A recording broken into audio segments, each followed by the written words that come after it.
I'm Morten Hilmer. I'm on my way to the beach. Over the next 2 days, I'm going to visit 3 different locations to do bird photography and landscape photography.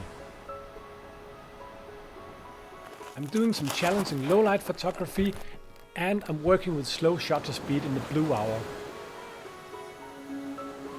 I'm going to cook some delicious food, deal with unexpected happenings, and spend some cozy time with a good friend.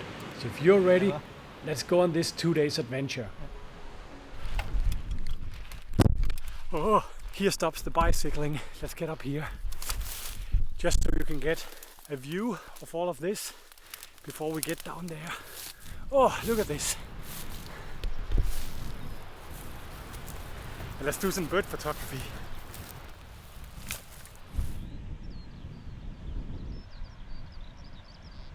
Okay, there's one down there. The reason why I'm using the 600 f4 here rather than the 108 to 600 is simply because I'm going to photograph the plovers and a lot of stones. There's sand and a lot of small stones, and I would like to be able to isolate the birds to get a less confusing foreground and background. And also I want to be able to use some sand I push up in front of the lens to blur out the foreground if it's too, too messy.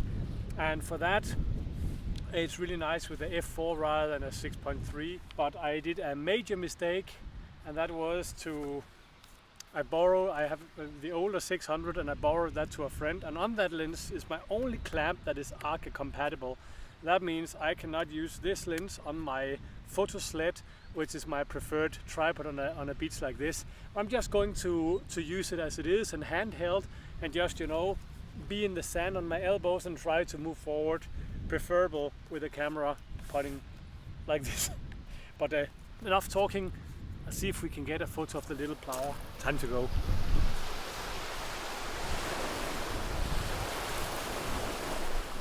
It was stupid I didn't bring the binoculars.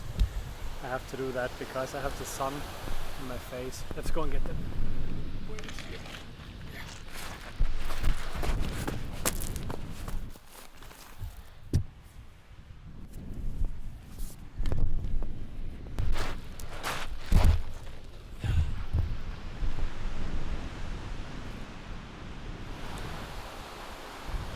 There's one out there. I'll try to film through the 600 and show you that. It's the best I can do.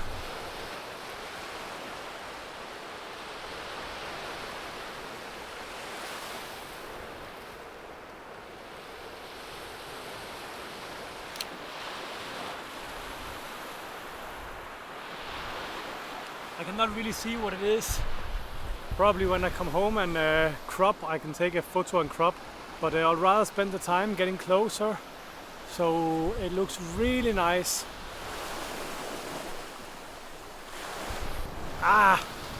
There was one just there, sitting in this water, probably fishing for small things that come out with the stream. I'm too much in a hurry. Oh, there it is.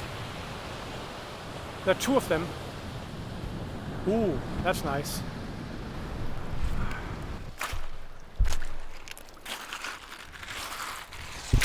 yes.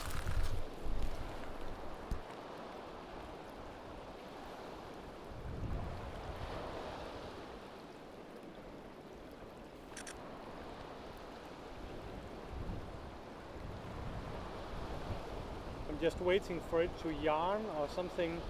Just now it's just standing there. Looks really nice. I want to see if we can get a little bit closer, because even with the 1.4 converter on the 600mm, I'm still quite far.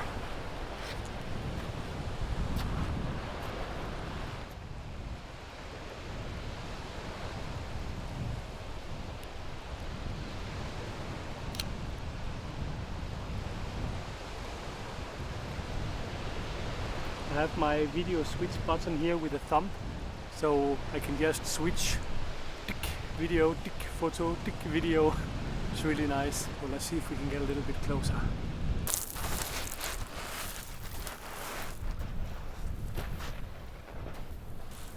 we get just around that corner. If we're lucky, it's sitting in the stream. And let me see if I get them in flight.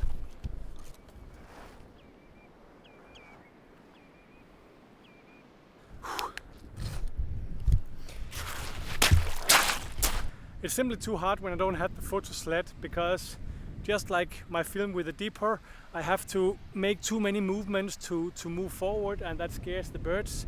So with the photo sled I can just lie down and push forward and be a small target without any movements, and even with the camouflage.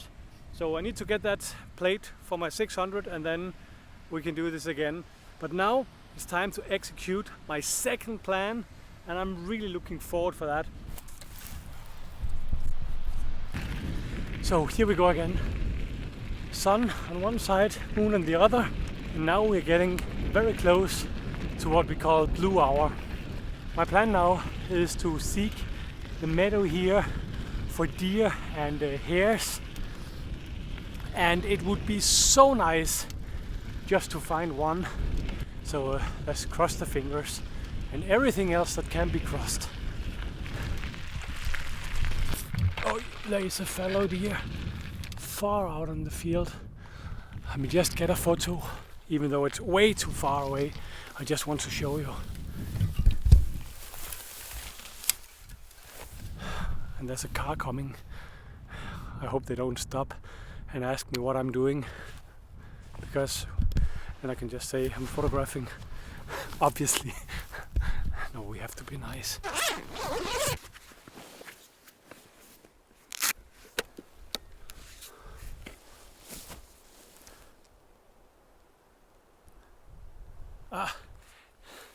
This is fun. I can see the deer far in the distance, and then in the background I can actually see a hook sit. I can't see if anyone is sitting in it, but it's pointless to try to photograph here because we have this heat haze, because it has been so warm today and now it's cooling down a little bit, and there's this heat haze that comes like make the image blurry. I know the image is not sharp, but just try to. There they are. Yeah, so now they're running because of the car.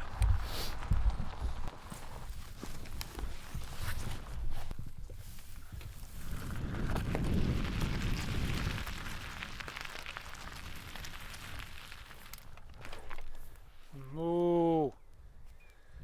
I don't think I speak their dialect. They don't really seem to care much about me. So nice and peaceful. Okay, there's a roe deer on my right. Probably can't see it on the camera. Okay, I have to stop. Just to enjoy it.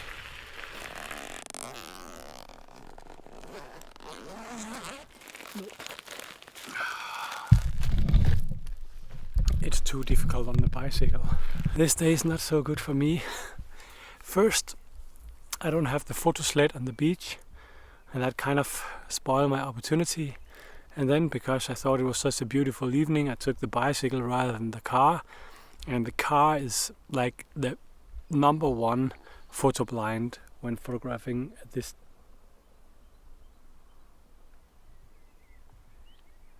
Oh, you must be kidding me.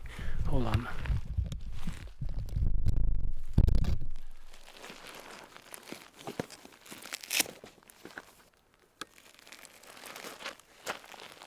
There's a hare coming my way.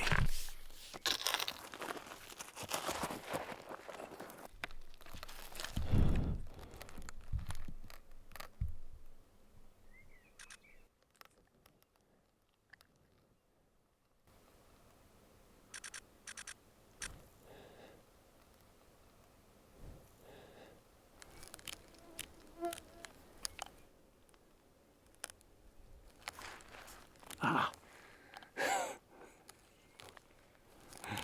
Oh.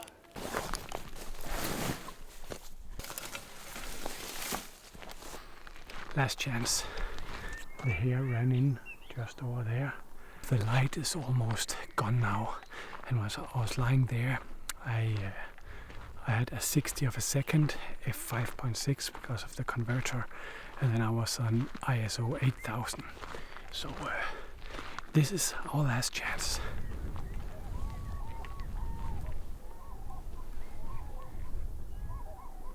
Do you hear that on the microphone? This is cranes.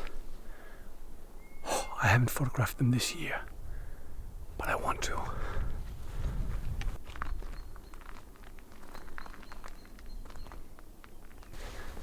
Wait, I want to show you something.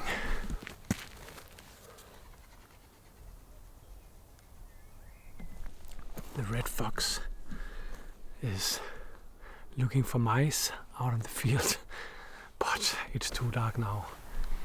Way too dark.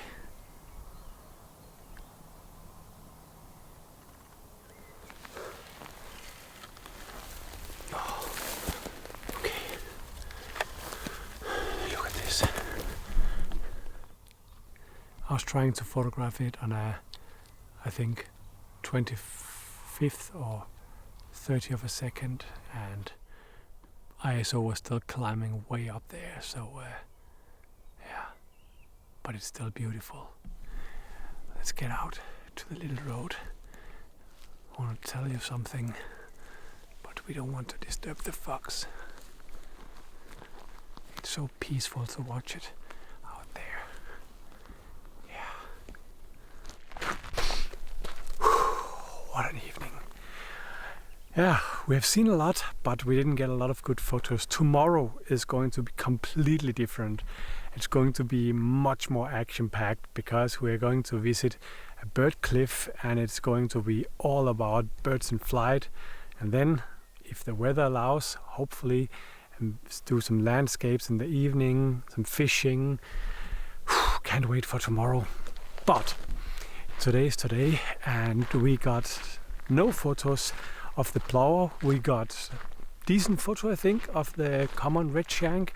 Then we got like a very, very blurry photo of the fallow deer with the heat haze. We got the hare sitting on the what is it called, that gravel road with very high ISO, and then a completely unusable photo of the fox on very high ISO, very far away, too little light, too slow shutter speed. But you know what? Most of my trips are like this. I go out in the morning or in the evening and I faff around with my camera in the car, on the bicycle, or on my two legs that I'm walking on now. And then, you know, I see so many things, and sometimes I'm able to photograph it and get a decent photo, but most of the times I come home empty-handed or like without photos. But I don't come out home without memories, because just an evening like this, you have joined me on this like common evening in my wildlife photography life. And you know what? There's only one thing to say about that.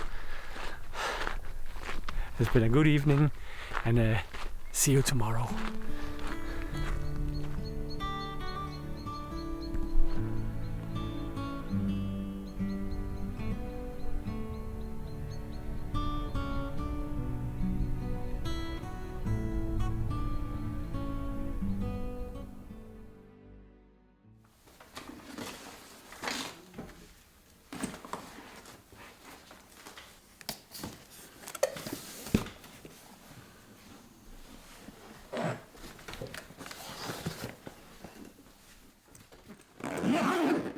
I'm almost ready to go to Bulbjerg.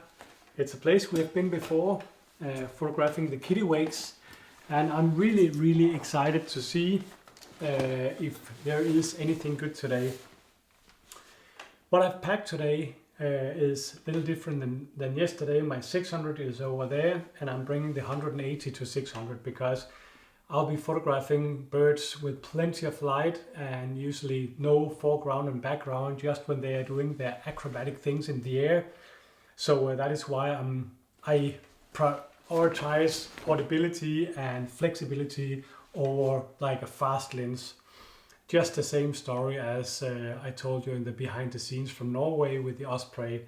I like to lay out my equipment on the table before I put it in my bag, because that gives me an overview, so I'm not out there and I have forgotten something. I have a lot of things to show you on this trip, but before we go, I don't really trust my own skills in fishing, so I want to make a good something good to eat, and then after eating we leave.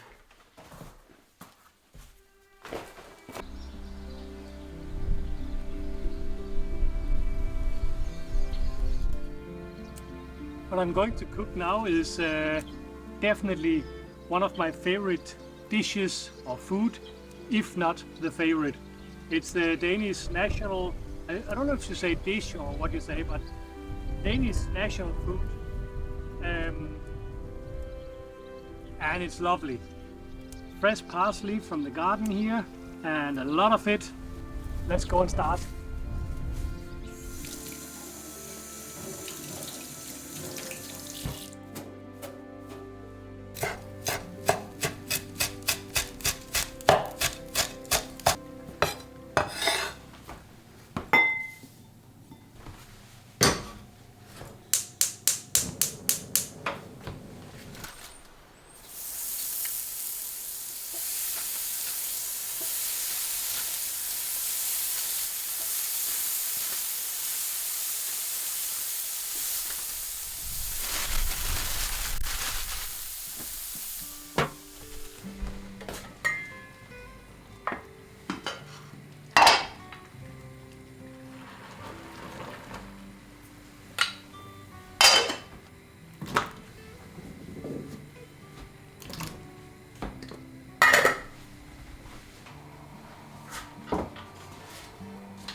Oh, it looks good. Way good to go. Come down.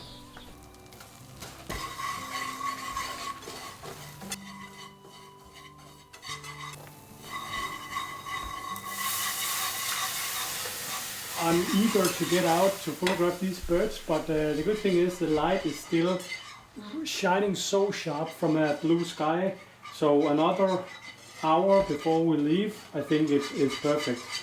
But one thing is sure, I will not get hungry before the sun sets after eating this meal.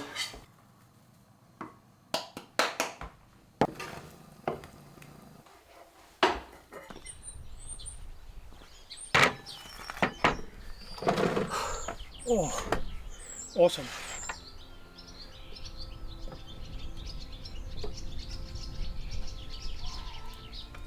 It's just me, so I can use my fingers as I want to.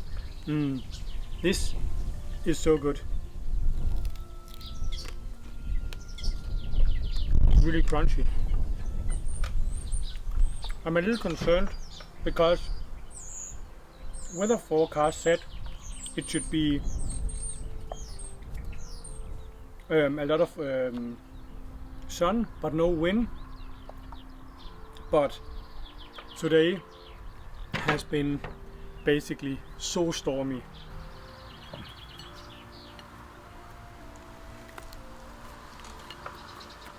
Yeah, today has been so stormy, and because we are at the beach, I know there will be a lot of waves, but that doesn't do anything because the birds are in the sky. But I had a plan later in the evening to do maybe a little low light landscape with the sunset, but maybe I can use this wave to my advantage. I have hope for, you know, slow shutter speed and some stones, but we'll see. We'll just have to adapt to the weather. Even though you're not from Denmark, you have to try to make this. I think it is my favorite food of everything. Oh, well,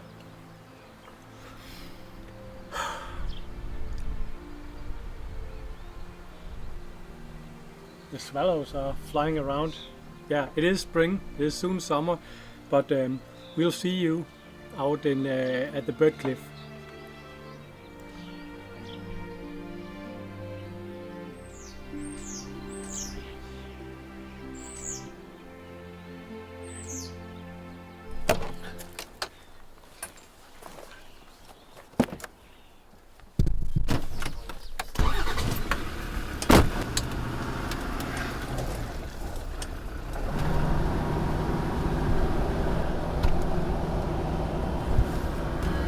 Oh, this is nice. I was afraid there would be a lot of cars here because it's such a beautiful evening, but there's only one tiny little blue car.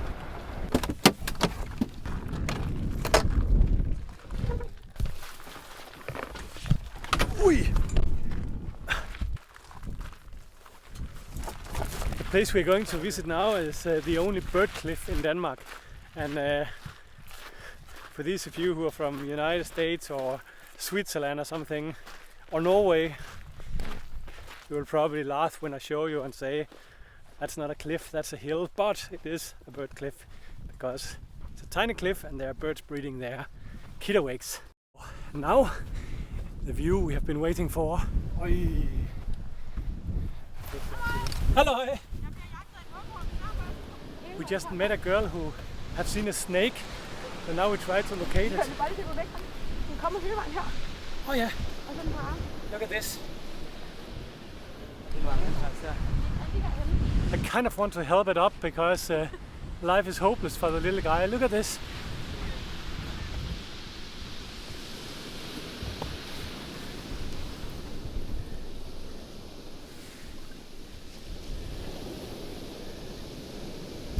I wonder if that little fellow can come up there in the grass.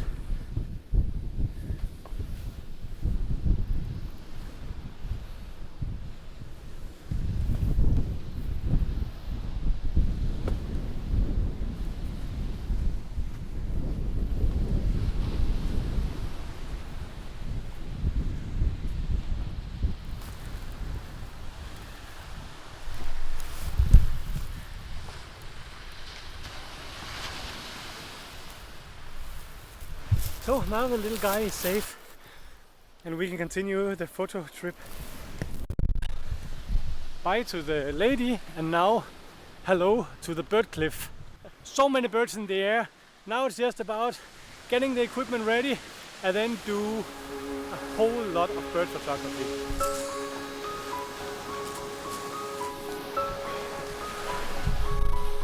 Okay, let's see what we can get.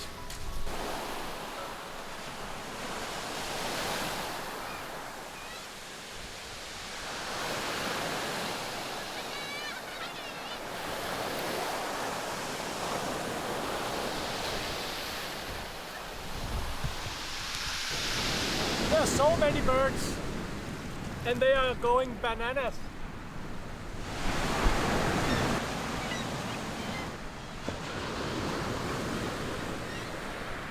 I think we're going a little closer. We can't go underneath the cliff. We used to do that 2 years ago, but then it started to fall down like from yeah, you can see it further. But we'll just move to the edge of the cliff. Really nice light we have here.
This is brilliant, and I'm sure we could spend the whole evening here, but we have other things on the program because this time it's just about seeing some different places and just visit places I have not been for a while.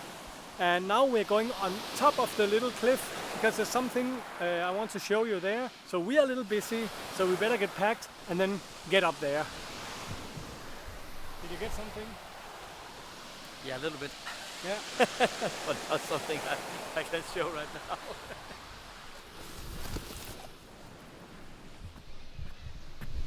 Finally on the top.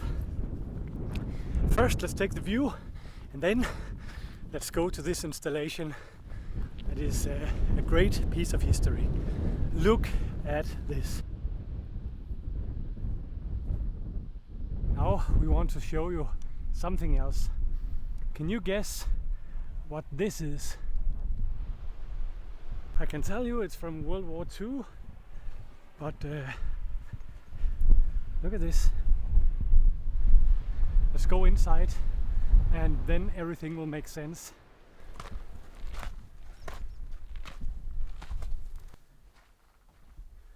This is actually a bunker from World War II. And the interesting part is that you would think that this one was a place where they could sit with huge machine guns, the German invasive forces.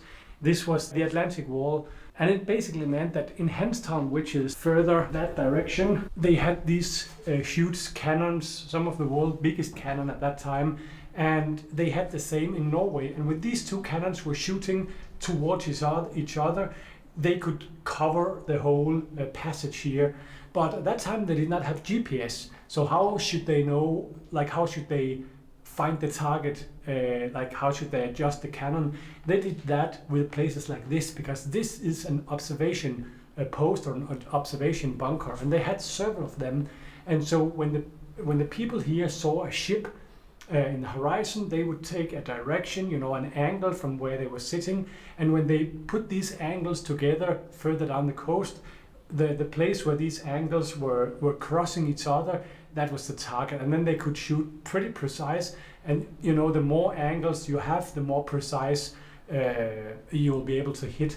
So yeah, that is a remaining history thing from the World War II. Very, very interesting, and I'm glad it's still here. And when you walk up the coastline of Denmark, you'll see on the west coast of Denmark, you'll see many of these bunkers.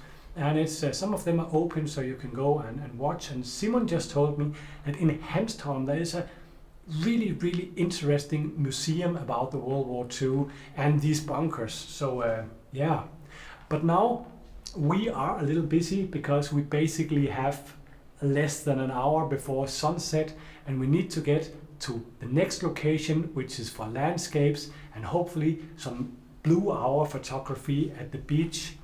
Maybe some fishing, maybe a fire, all depends on the time, you know, we just see what happens. So let's go to the yellow car.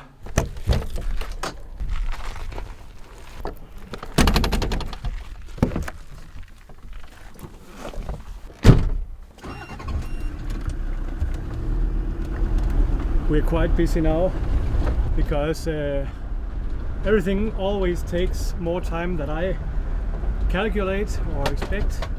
I think I'm a time optimist. Sun is setting behind us and moon is rising in front of us. Doesn't get much better than this. Ready? Yes. Oi, oi, oi, oi, oi, look at this. I just have to show you this before we take out the cameras. I think we're going to make a photo here and then we're going down to the beach.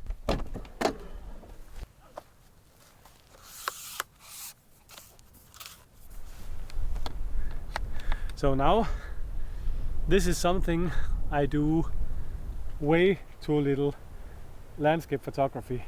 But on a day like this, it's hard not to try to make something.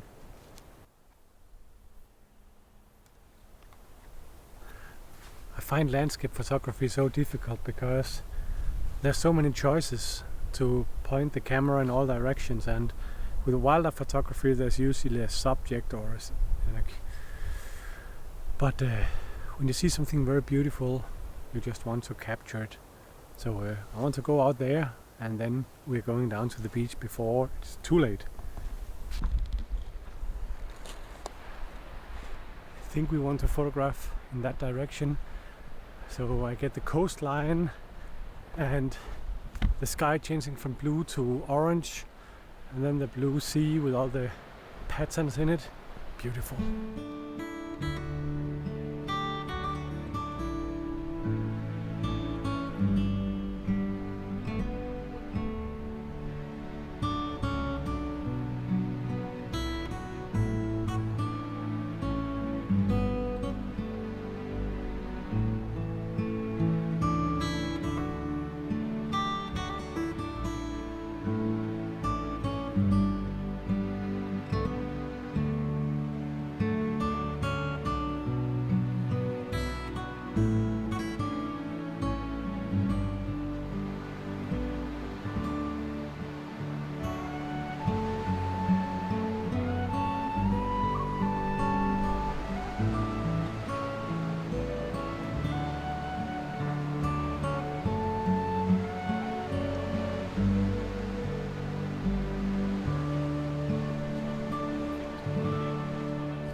All this hassle and we haven't even caught a fish, but if you have to look at the bright side, regardless of what, we'll have a cozy fire now, and that is the most important thing.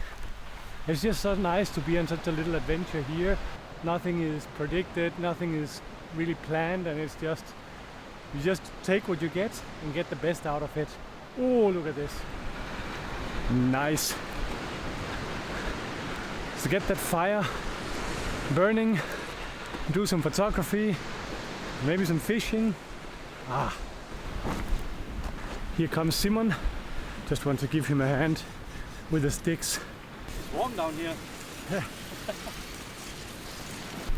So I'm filming him instead of giving him a hand. What a good friend I am.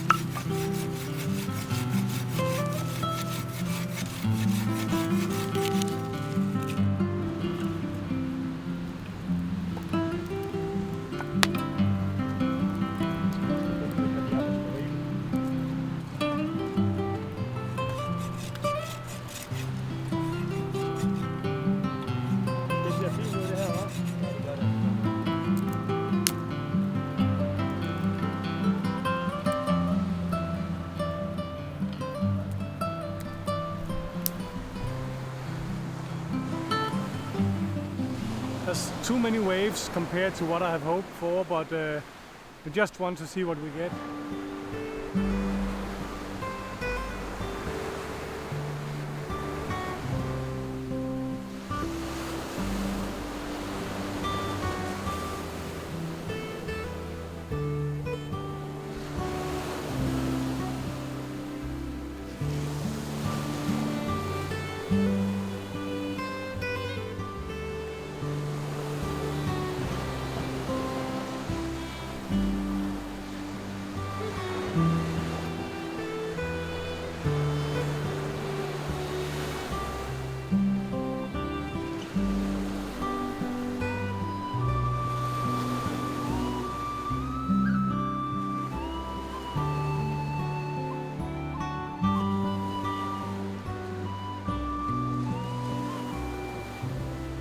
I'm excited to see these photos on a bigger screen because sometimes I think now it looks good, and then I take the photo, and other times I just press because it seems so random how the shapes of the waves are with these slow shutter speed.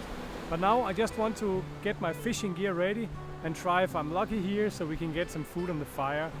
But let's do that.